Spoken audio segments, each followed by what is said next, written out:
ಈಗ ತಾವೆಲ್ಲರೂ ನೋಡಾತಿರಿ ಏನ ಜಫ್ರಿ ಎಫ್ಸ್ಟೀನ್ ಅನ್ನುವಂತ ಒಬ್ಬ ಕಿರಾತಕ ಅವನು. ಏನು ಸಣ್ಣ ಸಣ್ಣ ಮಕ್ಕಳ ಹಸುಗೂಸುಗಳನ್ನ ಒಂದು ದ್ವೀಪದಲ್ಲಿ ಇಟ್ಟು ಅವರನ್ನ ರೇಪ್ ಮಾಡಿ ಅವರ ಶರೀರವನ್ನ ಬೇಯಿಸಿ ತಿನ್ನುವಂತ ಒಬ್ಬ ಕಿರಾತಕ.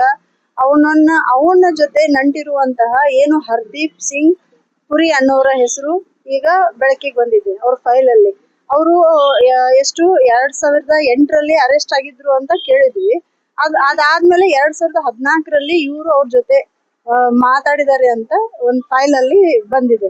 ಅದು ಯಾಕೆ ಅಂತ ಗೊತ್ತಾಗ್ತಾ ಇಲ್ಲ. ಇದೆಲ್ಲ ಗೊತ್ತಾದ್ಮೇಲೂ ನಾವೀಗ ಒಂದು ಪ್ರಜಾಪ್ರಭುತ್ವ ವ್ಯವಸ್ಥೆಯಲ್ಲಿ ನಾವು ಪ್ರಜೆಗಳಿಂದ ಆರಿಸಿ ಸಂಸದರಾಗಿ ಅಲ್ಲಿ ಹೋಗಿ ಕೂತಿರ್ತಾರೆ ಅಂದ್ಮೇಲೆ ಏನು ಕಾನೂನಾತ್ಮಕವಾಗಿ ಈಗ ಫೈಲ್ಗಳಲ್ಲಿ ಬಂದಿರುವಂತದಕ್ಕೆ ನಾವು ಉತ್ತರ ಕೊಡ್ಬೇಕಾಗ್ತದೆ. ಅವರು ಏನು ಈಗ ಫೈಲ್ ಅಲ್ಲಿ ಹೆಸರು ಬಂದಿದೆ ಅಂದ್ರೆ ಅವರು ಜನರಿಗೆ ಉತ್ತರ ಕೊಟ್ಟು ರಾಜೀನಾಮೆಯನ್ನು ಕೊಟ್ಟು ಮನೆಗೆ ಹೋಗ್ಬೇಕು ಅಂತ ನಾನು ಕೇಳ್ಕೊತಾ ಇದ್ದೀನಿ. ಅದೇ ರೀತಿ ಒಂದು ಏನಂದ್ರೆ ನಾನು ಅವ್ರ ಮೇಲೆ ಆಗ್ರಹವನ್ನು ಕೂಡ ಮಾಡ್ತಾ ಇದ್ದೀನಿ. ಇವತ್ತ ದೇಶದ ಮಾನ ಹರಾಜಾಗುವಂತ ಕೆಲಸ ನರೇಂದ್ರ ಮೋದಿ ಟೀಮ್ ಹೇಳಕಂತ ಇಚ್ಛಾ ಪಡ್ತೇನೆ. ಯಾಕಪ್ಪ ಅಂದ್ರೆ ಎಸ್ಟೀಮ್ ಫೈಲ್ಸ್ ಇವ್ ಎಂತ ಕಿರಾತಕ ಅಂದ್ರ ಹಿಂದಿನ ಕಾಲದಾಗ ಏನೇನೋ ಯಮಲೋಕದಾಗ ಪಾಪ ಮಾಡಿದವ್ರಿಗೆ ಏನೋ ಮಾಡ್ತಾರಂತ ಹೇಳಿದ್ರಂತ. ಅಂತದ ಈ ಕಲಿಯುಗದಾಗ ನಡೆದೈತೆ ಅಂತ ಹೇಳಕ್ ಇಚ್ಛೆ ಪಡ್ತೇನೆ. ಅದನ್ನ ಕಲಿಯುಗದಾಗ ಮಾಡದಂತವ್ರ ಜೊತೆ ಶಾಮೀಲ್ ಆದವ್ರು ಯಾರಪ್ಪ ಅಂದ್ರ ಹಿಂದೂ ನಾವೆಲ್ಲ ಒಂದು ಅಂತ ಅನ್ನುವಂತ ಮನುಷ್ಯರನ್ನ ಇವತ್ತ ಅಂತ ಕೇಳಿ ಕೆಲಸ ಮಾಡ್ಯಾರ.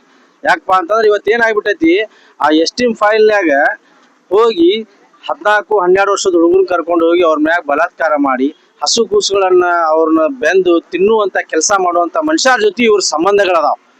ಹರ್ದೀಪ್ ಸಿಂಗ್ ಅನ್ನುವಂತ ಮನುಷ್ಯ ಇವತ್ತಿನ ಮಟನು ಅವ್ರ ಜೊತೆ ಹೋಗಿ ಎಲ್ಲ ಮಾಡಿ ನಾನೇ ಪ್ರೆಸ್ ಮೀಟ್ ಮಾಡ್ಯಾನವ. ಏನಂತ ಹೇಳಿ, ನಾ ಇದ್ರಾಗ ಅಲ್ಲಿ ಹೋಗಿದ್ದೆ, ಅವ್ರ ಜೊತೆ ಸಂಬಂಧಗಳನ್ನ ಬೆಳೆಸಿದ್ದೆ ಅಂತ. ಆದ್ರೂ ಇವತ್ತಿನ ಮಠ ನರೇಂದ್ರ ಮೋದಿ ಅಂತ ಅವ್ರು ರಾಜೀನಾಮೆ ಸದ್ಯಕ್ಕೆ ತಗೊಳಕತ್ತಿಲ್ಲ. ಅಂದ್ರೆ ಇದ್ರ ವಿರುದ್ಧ ಏನಪ್ಪಾ ಅಂತಂದ್ರೆ ಇವನ್ ರಾಜೀನಾಮೆ ಕೊಡ್ಸಿದ್ರೆ ನನ್ನ ಎಲ್ಲ ಬಹಿರಂಗ ಮಾಡ್ದಾನು ಅಂತ ಆದ್ರೆ ಇವತ್ತಿನ ಮಠನು ಇದ್ರ ವಿರುದ್ಧ ಯಾವುದೇ ರೀತಿಯಂತ ಮೋದಿ ಸರ್ಕಾರ ಕ್ರಮ ತಗೊಳ್ತಾ ಇಲ್ಲ. ಯಾಕಂದ್ರೆ ಬಿಜೆಪಿ ಸರ್ಕಾರ ಅನ್ನಂಗಿಲ್ಲ, ಮೋದಿ ಸರ್ಕಾರನೇ ಇದು.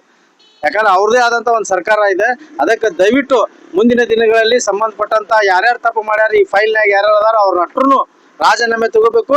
ಇದಕ್ಕೆ ಸಂಬಂಧಪಟ್ಟಂಗೆ ನೈತಿಕ ಹೊಣೆ ಹೊತ್ತು ನರೇಂದ್ರ ಮೋದಿ ಅವರು ಕೂಡ ರಾಜೀನಾಮೆ ಕೊಡ್ಬೇಕಂತ ಹೇಳಿ ಹೇಳಕ್ ಇಚ್ಛೆ ಪಡ್ತೇನೆ.